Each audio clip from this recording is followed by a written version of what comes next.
All right, all right, all right. Enough chef magic. That's for the girls. Okay. Look. So here, I have a real conversation to have with you. Okay.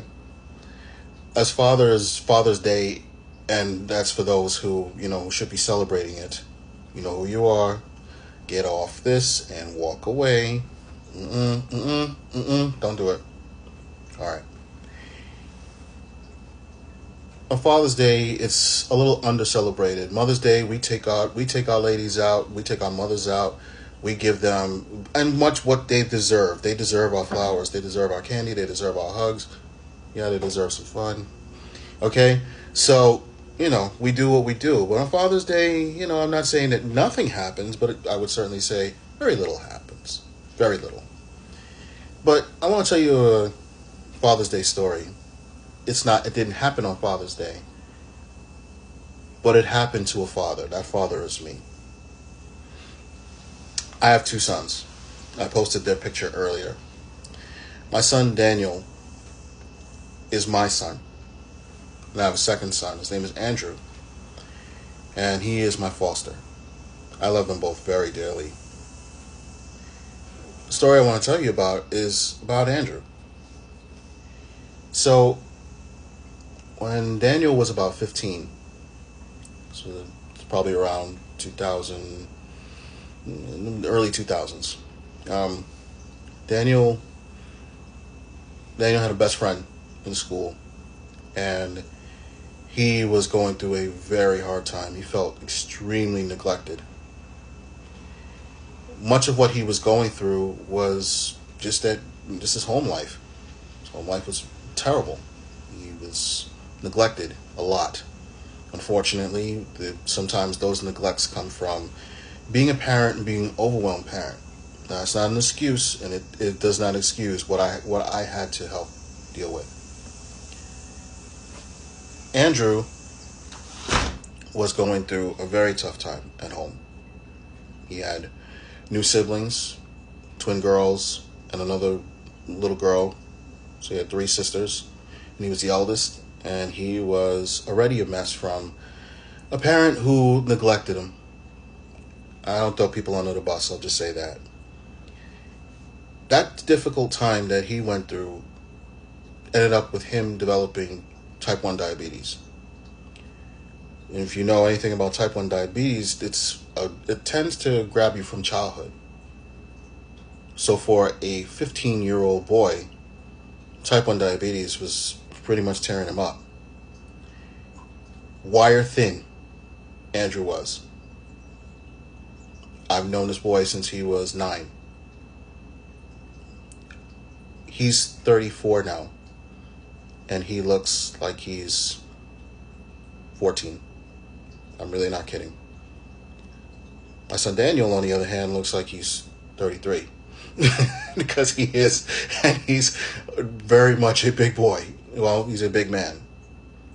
Thing is that Andrew was going through this hard time. My son Daniel reached out to me and he said, "Dad, I have a friend who's really going through a really hard time. He's neglected, and he's sick, and he needs help.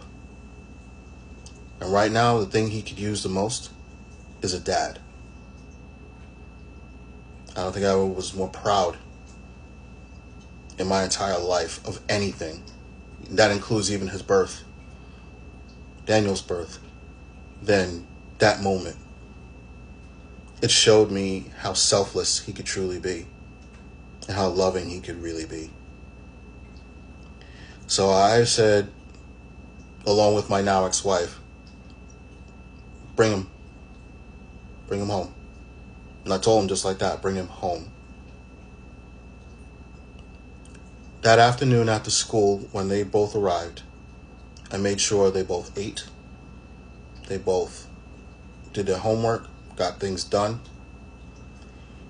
I don't want to sound like some kind of hero. The truth is that these kids really needed someone. They needed someone to just have love, have real love for a person. compassion is a real thing, and compassion needs to be something that we all find our way to having. In that moment, giving Andrew someone to look out for him, I don't think I could have done something any more endearing, and I could appreciate more. I later on met his family and met and particularly I met his grandfather, who was a terrific man. May he rest in peace. I attended his grandfather's funeral. Every member of his family was eager to shake my hand and hug me, and I didn't want their hugs. I just wanted them to appreciate their son, their nephew, their cousin, their brother. Because the most important thing is giving him the love. The love isn't for me. I'm grateful to have done and to have given. But the most important thing is to give the love where it needs to be given.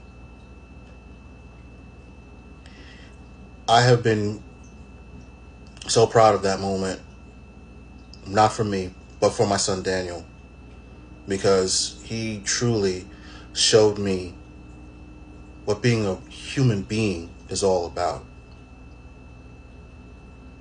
I could never sing enough of his praises. Sometimes I like to put my boot in his ass, but the truth is I couldn't sing his praises enough. I couldn't show him more love than he showed. And it takes a person to be a person. It takes a human to care for a human. I say this to you because that's where we are in this stage. We've seen the aftermath of the parade gone wrong. The parade provided by Timu. And the military, we won't get into it. I say to you all the time, or I've begun saying to you this time, that the love that we have for one another, the way that we walk away from this as we grow by fighting the madness with wisdom, Plato. We're not going to do any good looking at each other, kicking each other, beating each other because we're down. This is how this jackass wins. I'm not determined to give him the win he thinks he's entitled to. We have to be stronger and better than that. We're not just Americans today. We're humans. We are human beings. And the more humane we are, is the better we handle ourselves. I love you. Thank you for hearing my story. Until all are one.